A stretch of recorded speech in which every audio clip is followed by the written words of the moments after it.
ओ जाने मन तेरे दो नयन चोरी चोरी लेके गए देखो। नींद में उठ कर चलती हूँ। अमोल पालेकर, बॉलीवुड का वो आम आदमी जिसने सुपरस्टार्स की बादशाहत को ही हिला दिया था। हीरो शब्द सुनते ही हमारे दिमाग में क्या आता है? एक लंबा चौड़ा सुडौल शरीर, किलर लुक्स और हवा में उड़ता हुआ एक परफेक्ट एक्शन स्टार। लेकिन क्या कोई ऐसा भी हो सकता है जो बिल्कुल आपकी और मेरी तरह दिखे? एकदम साधारण, भीड़ में खड़ा एक आम सा लड़का, और फिर भी वो अमिताभ बच्चन और धर्मेंद्र जैसे दिग्गजों के द्वार में अपनी ढाक जमा ले।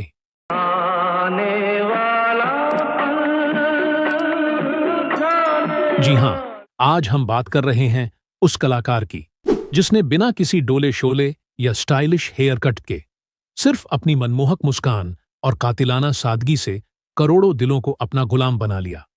80 का वो दौर जब सिनेमा के पर्दे पर गोलियों की गड़गड़ाहट और एंग्री यंग मैन का शोर था, उसी बीच एक शांत लहर बनकर आए अमोल पालेकर। जब बॉलीवुड में लार्जर दैन लाइफ फिल्मों का ट्रेंड था, तब अमोल पालेकर ने पर्दे पर उस आदमी को जिंदा किया जो बस या लोकल ट्रेन में धक्के खाता है, जो अपने बॉस से डरता है और जो प्यार का इजहार करने में भी हिचकिचाता है। उनकी संवाद अदायगी में वो जादू था कि लोग खुद को पर्दे पर देखने लगे। कॉमेडी का उनका वो अंदाज ए बयां और जज्बातों को छू लेने वाली वो मासूमियत, वाकई उनका कोई मुकाबला नहीं था। अकेला इस शहर में 24 नवंबर 1944 को जन्मे अमोल पालेकर की कहानी शुरू हुई मुंबई के मशहूर sir J school of art से। पढ़ाई के दौरान ही उनके अंदर का कलाकार थिएटर की दुनिया में गोते लगाने लगा। थिएटर ने उन्हें ऐसा तराशा कि जब वो फिल्मों में आए तो उन्होंने एक्शन और रोमांस की परिभाषा ही बदल दी। उन्होंने हिंदी सिनेमा को एक नया और अनूठा ट्रेंड दिया, मिडिल क्लास हीरो का ट्रेंड। लेकिन दोस्तों, क्या आप जानते हैं कि सादगी के इस बादशाह ने अचानक लाइमलाइट से दूरी क्यों बना ली? उनकी निजी जिंदगी में क्या तूफान आए और आज वो गुमनामी के किस अंधेरे में हैं या किस नई कला को संवार रहे हैं? आज हम आपको अमोल पालेकर के परिवार की उन अनदेखी तस्वीरों से रूबरू करवाएंगे जिन्हें देखकर आप भी दंग रह जाएंगे। साथ ही बताएंगे कि आज 2026 की दहलीज पर वो कहां हैं, किस हाल में हैं और क्या करते हैं। यकीन मानिए, उनकी कहानी आज के चमक धमक वाले दौर में किसी सुकून भरे नगमे जैसी है। तो बने रहिए हमारे साथ इस वीडियो के अंत तक। और अगर आपको भी अमोल पालेकर साहब पसंद हैं, तो नीचे उनके लिए 2 शब्द जरूर लिखें, क्योंकि बड़े अभिनेताओं को तो हर कोई पसंद करता है, पर अमोल पालेकर जैसे मिडिल क्लास हीरो को अपनी पहचान खुद ही ढूंढनी पड़ती है। अरे वो जो है ना अमिताभ अपना किससे आउट हुआ, लोगों को डाउट मेरी वजह से हो गया। महाराष्ट्र के एक बेहद साधारण परिवार में जन्मे अमोल पालेकर साहब की कहानी किसी फिल्मी पटकथा से कम नहीं है। क्या आप यकीन करेंगे कि करोड़ों दिलों पर राज करने वाले इस अभिनेता ने अपने करियर की शुरुआत बैंक में एक क्लर्क की नौकरी से की थी? उनके पिता पोस्ट ऑफिस में काम करते थे और मां एक प्राइवेट कंपनी में। परिवार का फिल्म इंडस्ट्री से दूर दूर तक कोई नाता नहीं था। घर में 2 बड़ी और एक छोटी बहन थी। ग्रेजुएशन के बाद अमोल पालेकर साहब ने बैंक ऑफ इंडिया में पूरे 8 साल तक नौकरी की, लेकिन तकदीर को कुछ और ही मंजूर था। अमोल जी ने एक इंटरव्यू में खुद कहा था, जब मेरी शुरुआती 3 फिल्में सिल्वर जुबली हिट हुईं, तब मेरे लिए बैंक की वो सुरक्षित नौकरी छोड़ना एकदम आसान हो गया था। लेकिन ये सब शुरू कैसे हुआ? इसके पीछे एक दिलचस्प किस्सा है। अमोल पालेकर जी की गर्लफ्रेंड को थिएटर में बहुत दिलचस्पी थी। जब वो रिहर्सल के लिए जाती थीं, तो अमोल साहब किसी सच्चे प्रेमी की तरह बाहर बैठकर उनका घंटों इंतजार किया करते थे। इसी इंतजार के बीच एक दिन मशहूर निर्देशक सत्यदेव दुबे की नजर उन पर पड़ी। दुबे साहब ने उन्हें पहचाना और मराठी नाटक शांतता कोर्ट चालू आहे में एक मौका दिया। इस नाटक को जबरदस्त रिव्यू मिले। इसके बाद सत्यदेव दुबे ने अमोल जी से कहा, अब जब लोगों ने तुम्हें गंभीरता से लेना शुरू कर दिया है तो तुम्हें एक्टिंग की प्रॉपर ट्रेनिंग लेनी चाहिए। दुबे साहब की कड़ी ट्रेनिंग ने अमोल पालेकर को वो बेसिक एक्टिंग सिखाई जिसने आगे चलकर इतिहास रच दिया। आगे चलकर दिग्गज निर्देशक बासु चटर्जी ने उनके हुनर को पहचाना और अपनी फिल्म रजनीगंधा में मौका दिया। फिल्म सुपर डुपर हिट रही। इसके बाद बासुदा ने उन्हें छोटी सी बात के लिए कास्ट किया। दोस्तों, ये वो दौर था जब अमिताभ बच्चन और धर्मेंद्र की शोले बॉक्स ऑफिस पर गदर मचा रही थी।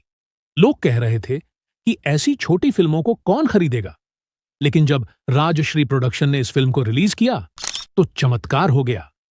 छोटी सी बात ने शोले, दीवार और चुपके चुपके जैसी ब्लॉकबस्टर फिल्मों को पछाड़ते हुए फिल्म फेयर अवार्ड अपने नाम कर लिया। ओ जाने मन तेरे दो नयन चोरी चोरी लेके गए। 1970 के दशक में अमोल पालेकर की अपनी एक अलग ही धमक थी। वो बहुत सोच समझकर फिल्में चुनते थे। आपको जानकर हैरानी होगी कि अमोल पालेकर ने अपनी पहली फिल्म छोटी सी बात में ही फिल्म फेयर अवार्ड जीता था। उस दौर में बासु चटर्जी और अमोल पालेकर की जोड़ी वैसी ही सुपरहिट बन गई थी जैसी मनमोहन देसाई और अमिताभ बच्चन की जोड़ी थी। और यही वजह थी कि लोग उन्हें छोटे बजट की फिल्मों का अमिताभ बच्चन कहने लगे थे। जहां बड़े मेकर्स अमिताभ के साथ करोड़ों का दांव खेलते थे, वहीं छोटे बजट के मेकर्स के लिए अमोल पालेकर किसी भगवान से कम नहीं थे। उन्होंने चितचोर, मेरी बीवी की शादी, गोलमाल, नरम गरम और श्रीमान श्रीमती जैसी कई यादगार फिल्में दीं। हर 5 लीटर के बाद 1 लीटर मोबिल ऑयल मांगती है। अरे इसका मैनुअल पढ़ा तब जाके पता चला कि इसके कार्बोरेटर का जेट गायब है। बड़ी मुश्किल से पूना में मिला। फिल्म गोलमाल में राम प्रसाद शर्मा और लक्ष्मण प्रसाद शर्मा के डबल रोल में उन्होंने लोगों को हंसते हंसते लौटपोट कर दिया था। इस फिल्म के लिए उन्हें फिल्म फेयर बेस्ट एक्टर के अवार्ड से नवाजा गया था। दिलचस्प बात यह है कि उस दौर में उनके सबसे करीबी दोस्तों में महानायक अमिताभ बच्चन भी शामिल थे। यही वजह थी कि उनकी कई फिल्मों में अमिताभ बच्चन का एक छोटा सा सीन या कैमियो जरूर होता था। सिर्फ एक्टिंग ही नहीं, अमोल साहब बतौर निर्माता और निर्देशक भी बहुत सक्रिय रहे। उन्होंने थोड़ा सा रूमानी हो जाए और शाहरुख खान स्टारर पहेली जैसी बेहतरीन फिल्में बनाई, जो उनकी अद्भुत क्रिएटिविटी का सबूत भी हैं। ओए, कौन है तू? कंवर काका साहब, कौन है ये? तू कौन है? बाबूजी, बाबूजी, मैं आपका किशन। ये कौन है? हैं? दोस्तों, पर्दे पर हमेशा मुस्कुराते दिखने वाले अमोल पालेकर की निजी जिंदगी किसी फिल्म से कम नहीं रही। सादगी के इस बादशाह ने अपनी जिंदगी में 2 शादियां कीं। उनकी पहली पत्नी का नाम चित्रा था। दोनों का रिश्ता काफी समय तक चला, लेकिन फिर जिंदगी ने ऐसी करवट ली कि इनकी राहें जुदा हो गईं। इसके बाद अमोल जी की जिंदगी में आईं संध्या गोखले। दिलचस्प बात यह है कि संध्या जी न सिर्फ उनकी जीवन संगिनी बनी, बल्कि उनके निर्देशन के सफर में उनकी सबसे बड़ी ताकत भी बनी। अमोल साहब की दोनों शादियों और उनके फैसलों ने उस दौर में काफी सुर्खियां बटोरी थीं, लेकिन उन्होंने हमेशा अपनी सादगी और गरिमा को बनाए रखा। अब सवाल ये उठता है कि 2026 की इस दहलीज पर 80 साल से ज्यादा की उम्र में गोलमाल का ये हीरो आज कहाँ है? मुझे आलू का ही पराठा खिलाइए। सिर्फ आलू का पराठा क्यों बेटा? मैं तुम्हें कलकत्ते का राजभोग खिलाऊंगा। अरे बेटा, नहीं खाओगे तो ताकत कैसे आएगी, और ताकत नहीं होगी तो पुलिस की मार कैसे सहोगे बेटा? दोस्तों, आज भी अमोल पालेकर साहब अपनी उसी पुरानी सादगी के साथ पुणे में अपना जीवन बिता रहे हैं। हालांकि वो अब फिल्मों के शोर शराबे से दूर रहते हैं, लेकिन उनकी कला के प्रति दीवानगी आज भी कम नहीं हुई है। आजकल वो अभिनय से ज्यादा पेंटिंग और थिएटर में अपना वक्त बिता रहे हैं। वो आज भी नए कलाकारों के लिए वर्कशॉप्स करते हैं और उन्हें अभिनय की बारीकियां सिखाते हैं। 2026 में भी उनकी सेहत और उनकी वो मनमोहक मुस्कान बिल्कुल वैसी ही बनी हुई है। वो अक्सर सामाजिक मुद्दों पर अपनी बेबाक राय भी रखते हैं, जो ये बताता है कि मिडिल क्लास हीरो का वो जज्बा आज भी उनके अंदर जिंदा है। लेकिन दोस्तों, क्या अमोल पालेकर का सफर इतना ही सीधा और सादा था? क्या आप जानते हैं कि एक समय ऐसा भी आया था जब शांत स्वभाव के अमोल पालेकर और उस दौर के पहले सुपरस्टार राजेश खन्ना के बीच ठन गई थी? आखिर क्यों बॉलीवुड के काका और मिडिल क्लास हीरो के बीच विवाद की खबरें उड़ने लगी थीं? क्या ये सच में कोई बड़ा झगड़ा था या सिर्फ इंडस्ट्री की आपसी खींचतान? एक और बड़ा सवाल जो आज भी अमोल साहब के फैंस के मन में खटकता है, वो ये कि आखिर क्यों अमोल पालेकर को वो बड़ा मुकाम और पहचान नहीं मिली जिसके वो असल में हकदार थे? क्यों उन्हें हमेशा बड़े सितारों की छांव में एक छोटे बजट का हीरो मानकर ही सीमित रखा गया? क्या बॉलीवुड की चकाचौंध ने एक बेहतरीन कलाकार के साथ नाइंसाफी की?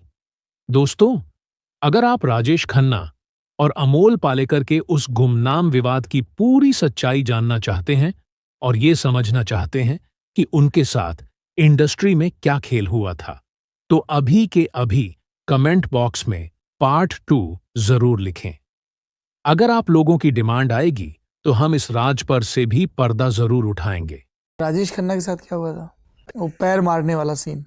और पर्टिकुलरली सुपरस्टार राजेश खन्ना जैसा, उसको ये जरूरत क्यों पड़ती है कि सामने वाले एक्टर का कद आप कितना छोटा करके। चलते चलते हमें ये भी बताते जाइए कि अमोल पालेकर साहब की कौन सी फिल्म आपको सबसे ज्यादा पसंद है? गोलमाल, छोटी सी बात या कोई और? अपनी पसंदीदा फिल्म का नाम कमेंट बॉक्स में लिखकर अपनी हाजिरी जरूर लगाएं। ऐसे ही दिलचस्प और अनसुने किस्सों के लिए आपके अपने चैनल बॉलीवुड बायो टाइम को सब्सक्राइब करना न भूलें। मिलते हैं अगले वीडियो में, तब तक के लिए अपना ख्याल रखें। धन्यवाद।